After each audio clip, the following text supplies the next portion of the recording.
Modern civilization runs on a grid that never sleeps.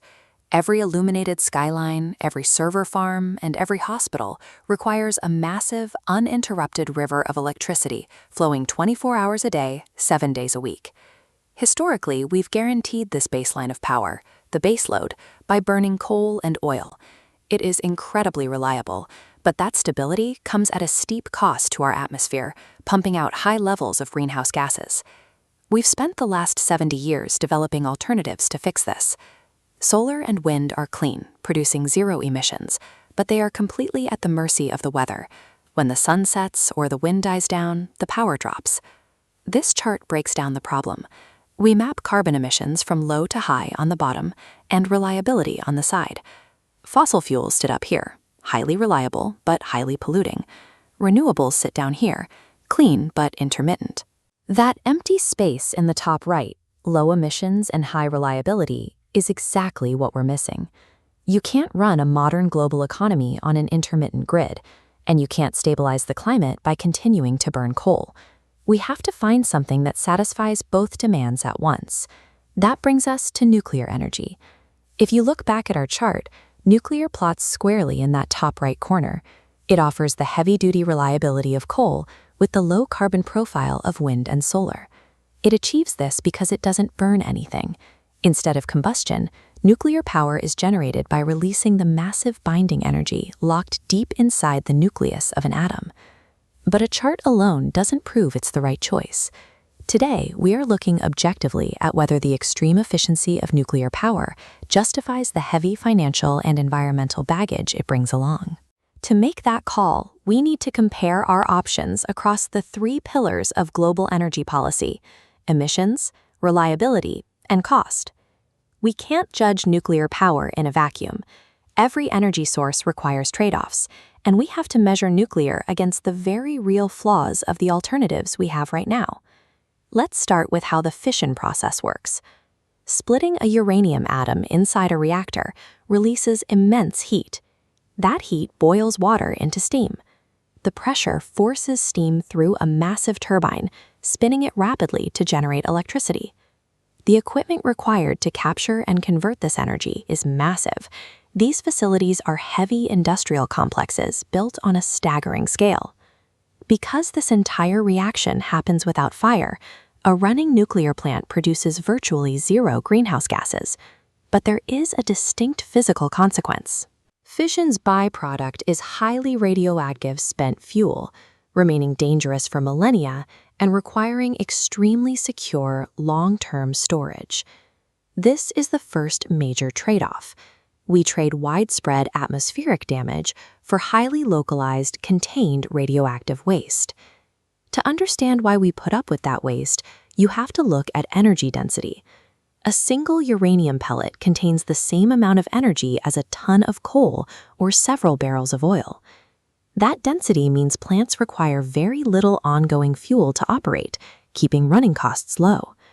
It also means nuclear plants take up a tiny fraction of the physical land required for sprawling solar or wind farms. The catch is where that fuel comes from. Uranium is a finite resource, and retrieving it from the Earth is an intensive process. Extracting these minerals requires moving millions of tons of rock and soil. It's an act of brute force that leaves deep scars on the landscape.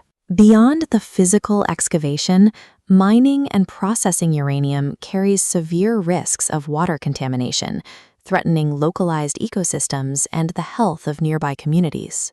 So, while the power plant itself needs drastically less fuel by volume, extracting that incredibly dense fuel exacts a steep ecological penalty right at the source. Let's compare capacity factor. Nuclear sits over 90%, running 24 hours a day regardless of weather, but solar and wind hover around 30%. When generation drops sharply, grids must rely on massive, expensive batteries. But that immense, steady power is exactly what terrifies people. The overriding public fear is that a loss of control in the reactor will lead to a thermal meltdown. Modern reactors have redundant safety systems designed to shut down the process if anything goes wrong. Statistically, accidents are exceptionally rare, But when a containment failure does happen, it displaces communities and renders entire regions uninhabitable for generations. Everyday grid stability is maintained by managing existential, low-probability disaster scenarios. Even if you accept the risks, there is a massive pragmatic hurdle: the money. The upfront capital required to build a single nuclear plant dwarfs almost any other energy project. Construction involves millions of tons of specialized concrete and a massive fleet of heavy cranes. This unmatched engineering and oversight creates massive upfront capital demand, and all that engineering takes time. A standard nuclear plant often requires 10 to 15 years of continuous construction before it generates a single watt of electricity for the grid. Compare that to wind and solar, which are rapidly manufactured, shipped, and installed in months, delivering immediate clean energy. This timeline is nuclear's greatest weakness. It locks up billions in climate funding for over a decade before seeing any return on investment. Looking at this branching decision tree, you can see that nuclear energy is not a blanket solution for the entire globe. It is a specialized infrastructural tool. It works best for wealthy, heavily industrialized nations that have high, constant power demands, but simply lack the acreage required to build massive solar and wind farms.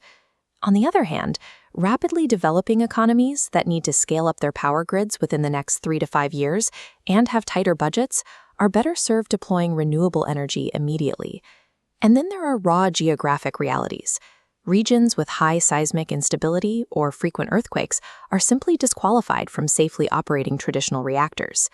Making the choice depends completely on a country's existing grid, how much open land they have, and their urgency for climate goals. Engineers are actively trying to fix these bottlenecks.